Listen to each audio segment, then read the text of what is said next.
I have once again decided to definitively rank every Wonder weapon from worst to best, but this time I'm going to do all the ones from Black Ops 4 and Cold War. My excuse for not including these two games in the last video was that the health values changed after BO3, so it would be harder to stay consistent for the ranking, but I see a lot of people really wanted to see the other weapons in the list too, so I came up with a compromise. In Black Ops 4, the zombies' health caps out at round 35, with each zombie sporting 11,272 health, and in Cold War it caps out at 60,000 health at round 55. However, zombie health doesn't cap out in the older games. So to make it fair, I'll rank the World at War to Black Ops 3 weapons as they were on round 100, and the newer games' weapons on the rounds that the health caps out at. Because I don't want to repeat things over and over again in this video, I'll show you where the older weapons would have ranked if they were a part of this video, just so you don't have to cross-reference between two videos to figure out where the hell it would rank. If you're confused, don't worry, it'll become really clear as it goes along. Just like before, each weapon I talk about will have a color associated with it to indicate its safety rating. Green being safe, orange being potentially life-saving, and red being unable to save the player. The green and red ratings will increase and decrease the score by 10% respectively, and the orange weapons will not see a modification in score. I will be ranking these according to the score they get after I multiply the kills with its safety multiplier. A quick thing I want to mention before we begin is that Cold War added ammo boxes that basically allow you to buy max ammo whenever you wanted one, and practically never run out of ammo. Of course, this is not going to be taken into account, and neither will weapons that give you ammo over time like the D.I.E variants. I decided to do it like this because my ranking would just end up concluding that all Cold War weapons can get an infinite number of kills, which is just extremely misleading. I really wanted to rank these as accurately as possible so that you all know which weapon is truly worst and best. With all that out of the way, enjoy the video. The Porter's Mark II V2 ray gun was made to tear apart rankings like these. Look, Staminabs, it has infinite ammo. Therefore, it's the best wonder weapon of all time.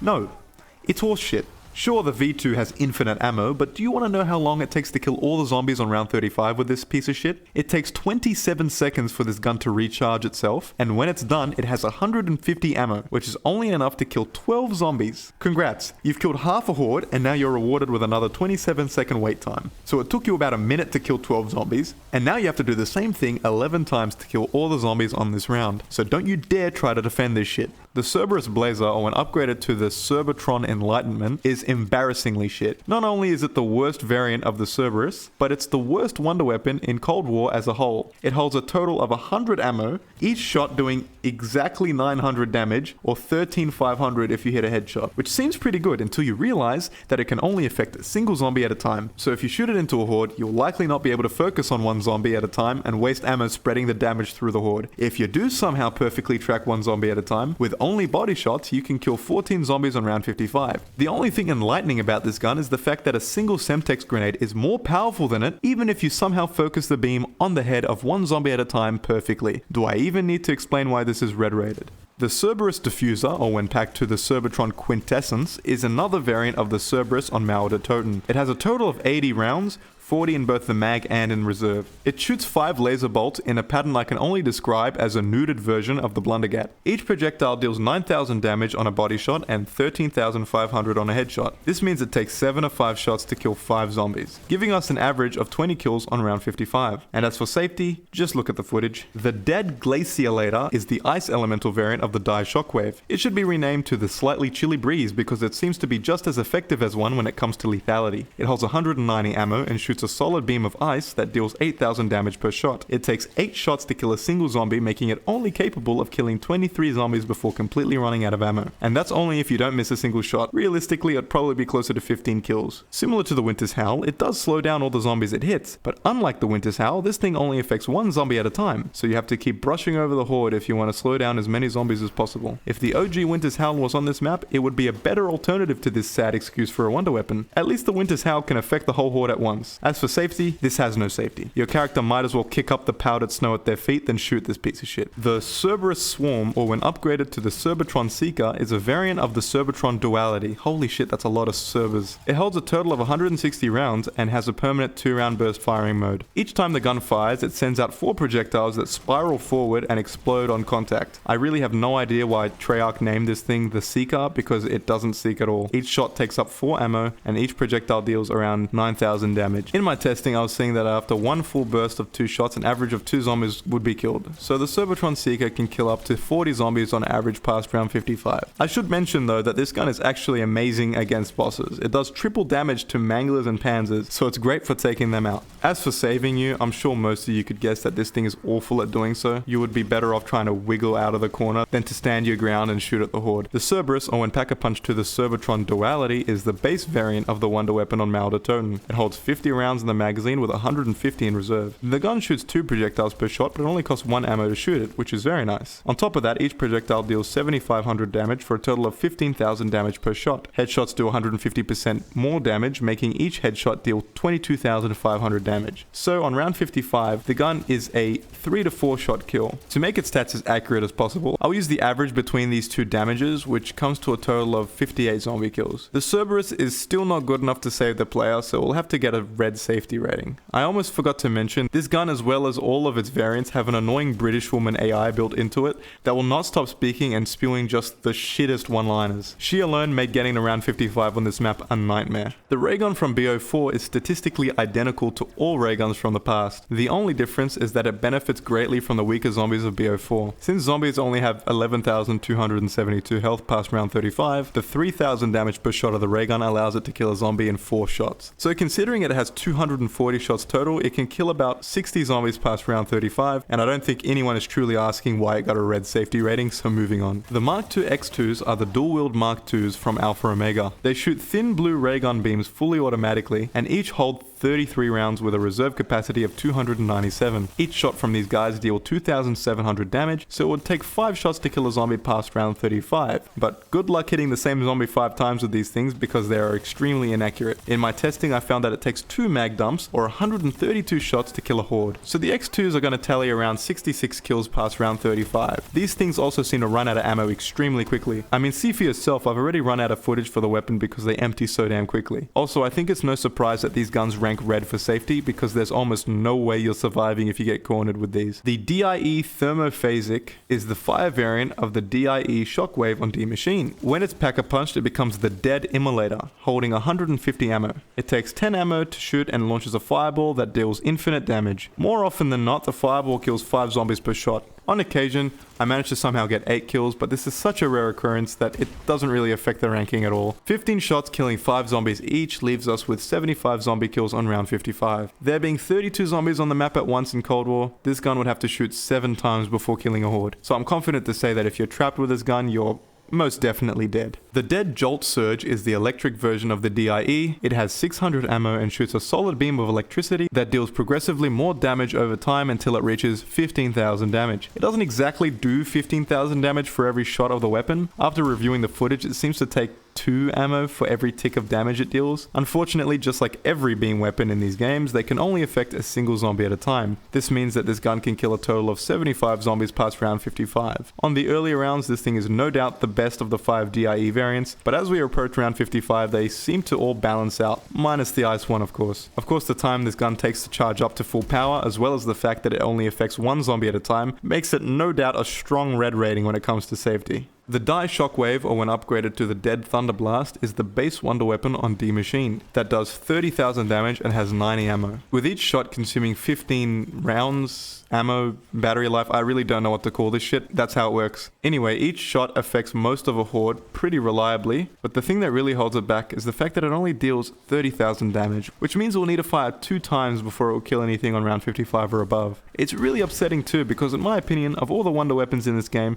this is the one I imagine would one-shot forever. It seems to be able to kill about 15 zombies in the first 2 shots, and then another 10 on the 3rd shot, making it kill about 75 zombies before running out of ammo. What I've noticed about testing the weapons in these newer games is that most of them are much less consistent than the ones from previous games, which makes my life just that little bit harder. This gun can affect many more zombies than all the other D.I.E variants, making it the safest one and the only one with an orange safety rating. The Dead Virulence is the toxic variant of the D.I.E, and it is a camper's dream. There are a number of cheese spots on D Machine where you can sit and wait for zombies to stand in the toxic cloud and die, which makes this weapon by far the most potent of all the D.I.E variants. However, in real practice outside of cheesing the game, the Virulence is really not that great. It has 135 ammo and each shot uses 15 ammo. So you get 9 shots to play around with, and each of these shots creates a lingering gas cloud that deals 18,000 damage per second, which is fine, but the issue comes when you try and keep the zombies in the cloud for as long as possible. On round 55, all the zombies are super sprinters, so they are slapping distance from your ass at all times. The best way I've found to be efficient with it is to shoot it next to an object I can train around, then wrap the zombies around that object over and over again until the gas runs out. Then I just repeat the process until I run out of ammo. With this method, I was seeing about 10 kills per shot, making it capable of killing 90 zombies on round 55. Considering that a zombie has to be in the cloud for 4 seconds before it dies, this gun more than deserves a red safety rating. Passing the 5-star from BO2, we have the Porter's Mark II Z2 Raygun. These names are horrible. Anyway, this is the shotgun variant of the Mark IIs on Alpha Omega. It shoots 6 purple projectiles that each do 1500 damage that penetrate through 3 zombies. The gun holds 18 shots in the mag and 155 in reserve. I like to see this gun as a considerable improvement to the X2s in pretty much every way. It does more damage per shot, and it's much more ammo efficient. I was finding that it took 1 mag of 18 shots to kill a horde past round 35, so that means that this gun can kill up to 230 zombies. But it's not all sunshines and rainbows for this thing, because it's still not going to save you if you get cornered. So now I get to shoot in it a little bit and say that it deserves a red rating. The Raygun made a massive comeback in Cold War, holding 200 shots total, with each shot dealing 18,000 damage and 27,000 damage on a headshot, making this version of the Raygun 6 times more powerful than its granddad from previous games. Even though it doesn't deal 60,000 damage, headshots will for some reason always decapitate zombies, meaning that you can consistently one-shot kill zombies on round 55. Considering also that splash damage from each shot damages 3 zombies on average, killing them after 8 splashes, the Raygun from Cold War can rack up 275 zombie kills past round 55. Unfortunately, that's as far as praises go for the Raygun, because as powerful as it is, it still can't save you if you get trapped. The Raygun Mark II, or when upgraded to the Porter's Mark II Raygun, is found in the box on all Ether maps, and just like the original Treyarch games, the Mark II shoots in a 3-round burst, dealing 4,600 damage per shot. But unlike the original Mark II, this one holds a total of 294 shots instead of the original 243 for whatever reason. Thankfully, it still has that ridiculous headshot multiplier of 21.7 times, which means it can still deal up to 300,000 damage per burst, which in BO4 standards is pretty much infinite damage. The Mark II can comfortably kill 294 zombies on any round, but I can't confidently say that it can save you if you get cornered. So I think that a red rating is only fair considering it can't really affect all zombies at once. Jormungandr's Fang is the gas elemental upgrade on the map Voyage of Despair. It holds 16 shots in its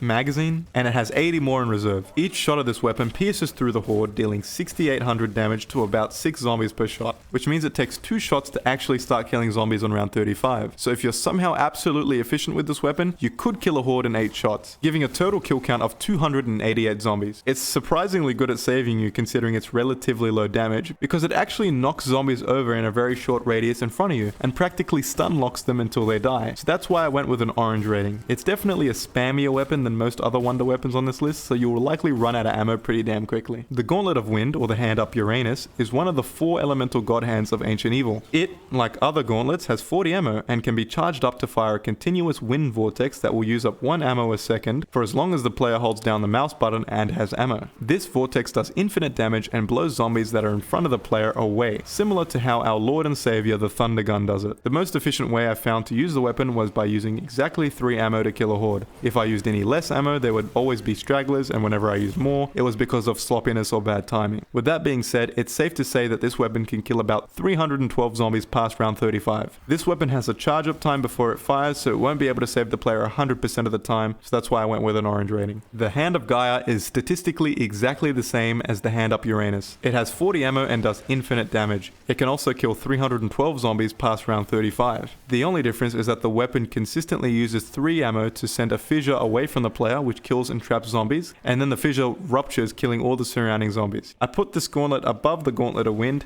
because there's no timing involved. All you do is charge up the weapon and shoot. No need to keep track of the ammo counter or make sure the zombies are in the optimal spot just to go ham. Also, in my own personal opinion, the effect this weapon has is so much cooler than just a wind vortex, and because of the charge up time that every gauntlet has, I'm gonna have to give it an orange rating. Before I talk about this next gauntlet, I just want to say Helios is the god of the sun, which is Awesome. And Hemera is the goddess of the day, which is boring. So I'm just going to make a minor adjustment to the name of this weapon real quick. The Hand of Helios is actually a pretty unique gauntlet out of the 4 because it's the only gauntlet that can one-shot on any round using just the primary attack, meaning you don't actually have to charge it up to kill zombies. Just thought that was kind of interesting. This gauntlet, when it's actually charged, will call down a sunbeam from the sky that can be moved around using the mouse to incinerate zombies near it. This effect, similar to the Hand Up Uranus, will stay for as long as the player is holding the attack button and has ammo. It takes 3 ammo to kill a horde, but just like Uranus, you gotta have some good timing to make it efficient. The only thing that puts this weapon above Gaia and Uranus is the fact that it can kill 3 more zombies with its final round, whereas the other gauntlets will always have 1 ammo remaining after 13 charged shots. One of the many weapons that have had their glow up since their debut is the Sweeper. The Sweeper is the Pack-a-Punch Blundergat from Blood of the Dead. I'll keep this short and sweet. The Sweeper has a total of 122 shots, each shot shooting 7 projectiles in a horizontal pattern. Each projectile deals 5,000 damage, making it able to one-shot some zombies at a time. With each shot, I was seeing an average of about 3 kills, making it capable of stacking up around 366 kills on round 35. It absolutely will not save you if you get corners, so it will have to shamefully sport its red safety rating. Passing the KT-4 and the Wunderwaffe, the redeemed Hand of Charon is the blood elemental wonder weapon on the map Ancient Evil. It has 40 shots and can be charged up to use 3 rounds. When doing this, the gauntlet will create a large puddle of blood on the ground, which lasts for 15 seconds and will use the hands of skeletons to drag down zombies into the underworld, dealing infinite damage, which has got to be one of the coolest ways to kill zombies ever. The puddle also has a very light attraction to it, so zombies will start to walk into it once they get close enough, making it surprisingly very easy to camp with. Moving on to kills, since the puddle lasts for 15 seconds, it can actually kill more than 24 zombies per shot. In fact, on average, I was seeing 34 kills per shot. This means that the Hand of Charon is by far the best gauntlet in Ancient Evil, and it's able to kill 442 zombies past round 35. As is the story with pretty much all weapons with charge-ups,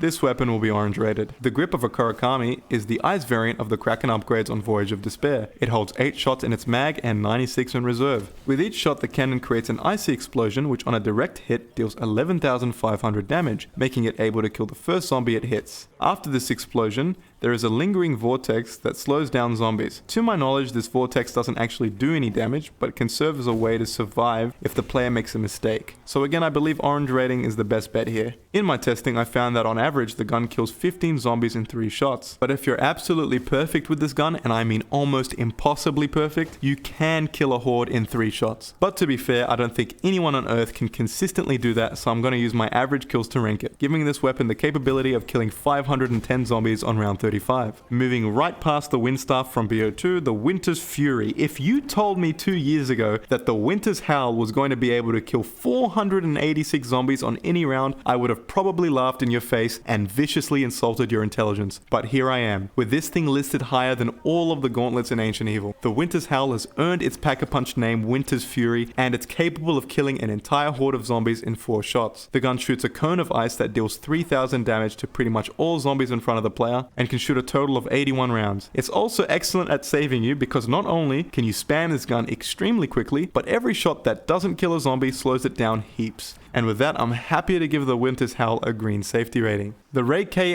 or the Reactorni Avtomat, I'm not continuing this shit, is what the ray gun could look like if it was a rifle. The RAI-K holds 350 rounds and shoots small ray gun bolts with each shot dealing 4,200 damage. But you shouldn't worry about that because you won't be shooting the zombies. Instead, you'll use the alternate fire mode, which uses 10 ammo to fling out a vortex that slows down all zombies in and around it. Firing about 10 more shots into this vortex will overload it and fairly easily kill every zombie in the horde. So practically it takes 20 shots to kill 32 zombies. This means that the RAI-K is capable of killing 560 zombies on round 55. In a sticky situation, the alternate fire mode will slow down all zombies around you, but interestingly, the regular bolts actually stun the zombies it hits, which prevents them from hitting you as long as you keep shooting them. So that's why I actually landed on an orange rating, but it's pretty much on the border of a red safety rating. The Fire Kraken, or the Breath of Leviathan, is probably one of the weirder upgrades of the Kraken. It has 12 shots in the mag and 96 on reserve. The Breath of Leviathan shoots 2 fiery projectiles that arc away from each other, then meet back in the middle about 4 meters away from the player. The weapon is much more effective if you manage to get the projectiles to meet somewhere in the middle of the horde to maximize splash damage. Speaking of which, this gun has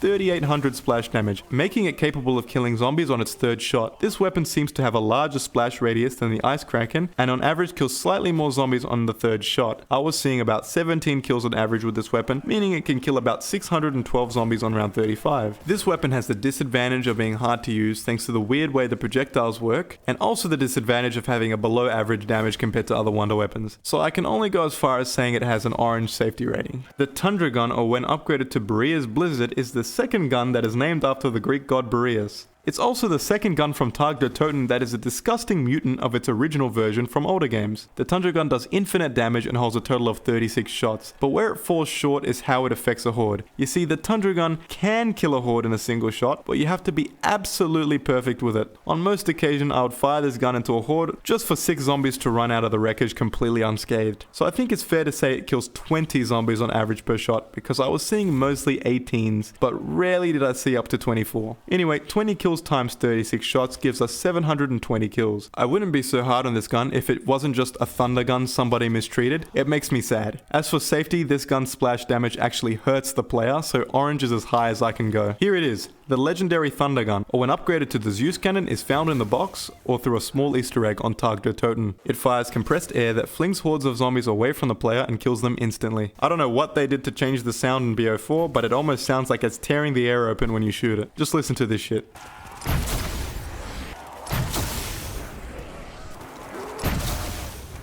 The weapon deals infinite damage, so it will never stop killing, and it holds a reasonable 28 shots when packed. This weapon is at best able to kill 672 zombies past round 35, and I gave it a green safety rating because if you're trapped with this thing, all it takes is one shot to completely clear out what's in front of you. The Vitriolic Withering is the pack-a-punched acid gat on the map Blood of the Dead. This green machine fires 3 sticky explosive acid canisters that each can attract up to 10 zombies before exploding after about 3.5 seconds. The gun holds 51 shots total, and each shot deals a total of 22,500 damage. You'd think by that logic that it should pretty comfortably kill a horde of zombies. However, each canister has an extremely small blast radius, and I was seeing kills more on the line of 15 per shot, which means the Vitriolic Withering can kill about 765 zombies past round 35. Just like in my other video, this weapon is orange rated because it can save you with its light monkey bomb effect. However, it's quite unpredictable how the zombies will react to the acid cans. Alistair's Folly, or when upgraded fully to Alistair's Annihilator, is the unique wonder weapon found on Dead of the Night. It has 108 shots total with the capability of shooting charged shots. Each of these charged shots deal infinite damage and use 3 ammo, allowing the player to shoot it in this way 36 times. Every time you decide to shoot a charged shot, the gun will cycle to one of 4 damage types. The first is a suspended ball of fire which slows and incinerates all zombies surrounding it. The second is a green mass that shrinks zombies down infinitely until they disappear. The third is a tornado that lifts zombies into the air and tears them apart, similar to how the Windstaff on Origins does it. And the final damage type is a sort of goo that mind controls the zombies to become non-hostile to the player until their heads explode.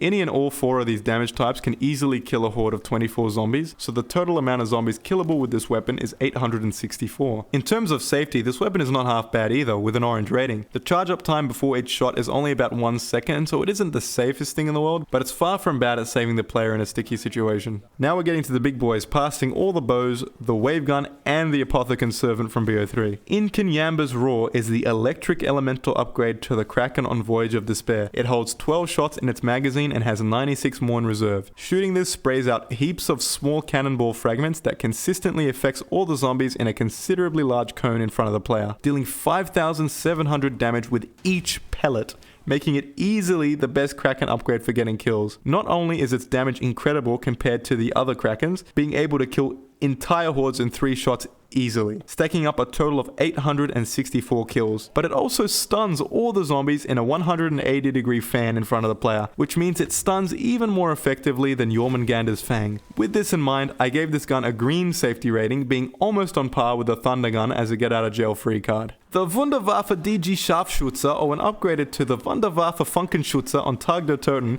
is actually an upgrade over the original Wunderwaffe, as much as it pains me to say that. Scharfschütze in German means sharpshooter, which is fitting because this gun's effectiveness is solely determined by your aim. If your aim sucks, then the gun will kill 6 zombies per shot. But if you are able to land a headshot on a zombie in a horde, this gun can kill 12 zombies per shot, which is actually more than the 10 kills the original Wunderwaffe could kill back in the older games. This gun holds a total of 96 shots, so if you can land every headshot, you should be able to accumulate around 1152 kills. Since each magazine holds 16 shots that can be spammed reasonably fast, this gun can save the player a good amount of the time, so that's why it has an orange safety rating. And here we are, we're at the peak of my last video with the baby gun and the Slickwafire. It's amazing just how much better the wonder weapons have gotten in the newer games. Anyway, next up on the list is the Magmagat, or when upgraded to the Magnus Operandi. It is a variant of the Blundergat introduced on the map Blood of the Dead, and it holds 52 shots. Each round fires a ball of lava that attracts zombies around it, and the attraction effect seems much stronger than that of the Acid Gat, so it's much more likely to save you in a sticky situation. On top of that, each shot deals infinite damage and will very easily take out a horde of zombies, so it's pretty simple to calculate a total of 1,248 kills. A welcome property of the Magmagat is its ability to one-shot wardens with relative ease, so it's a no-brainer when going for both the Easter egg and high rounds in Blood of the Dead. As for safety, it's pretty much as close as a weapon can get to green without actually being there. It's more than capable of saving the player, it's just suffering from the randomness of the zombies' AI. There really isn't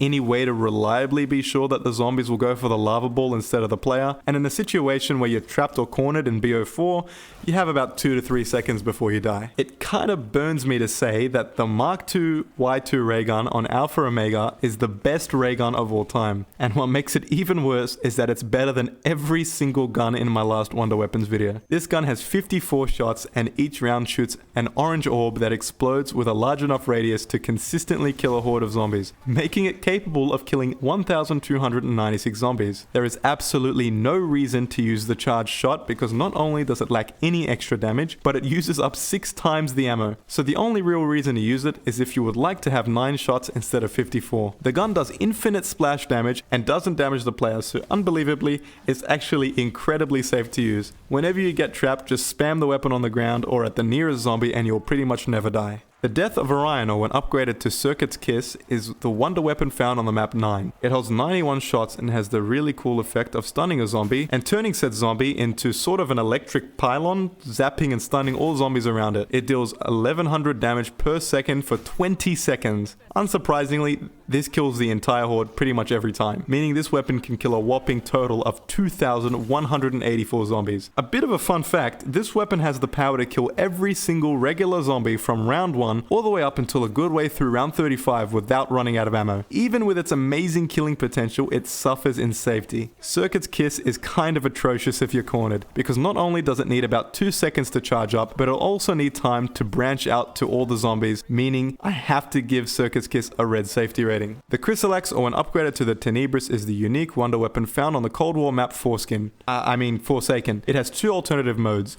Storm and Savager. The Storm mode is an SMG that shoots crystals that can overload zombies to explode, potentially killing a whole horde. It has 70 rounds in the mag and 350 in reserve, which is cool and all, but the Savager mode is really the object of discussion today. This thing, and I can't preface this enough, is the single greatest wonder weapon my eyes have ever been graced with. It is a melee weapon that does 30,000 damage per swing, and it affects all the zombies in a small arc in front of the player. But here's the kicker, it has no ammo. It's an axe, which means it can kill an infinite amount of zombies. And I don't mean jet gun or Mark V infinite, no, this weapon is actually good. No recharge, no waiting, no bullshit, just swing or be swung. Pair this with the melee perks and it actually heals you whenever you hit a zombie. Safety rating doesn't even matter for scoring this since 10% of infinite is still infinite, but if you must know, I gave it an orange rating since I didn't want to allow the melee perks, or any perks for that matter, affect the rating of any of the wonder weapons on this list. And that wraps up my second definitive wonder weapon ranking. If you're wondering where the jet gun from Transit is, kindly leave and never come back. This video should have been made a hell of a lot faster, but a lot of not so great things have been going on in my life behind the scenes. So that's the reason for the delay. If you're still here watching, then thank you for your support, and holy shit, thanks for almost 20,000 subscribers. It's awesome that you all seem to enjoy the stuff I'm putting here, and because of that, I'll be trying to continue to do so for as long as I can. Thank you all for watching, and thanks for sticking around.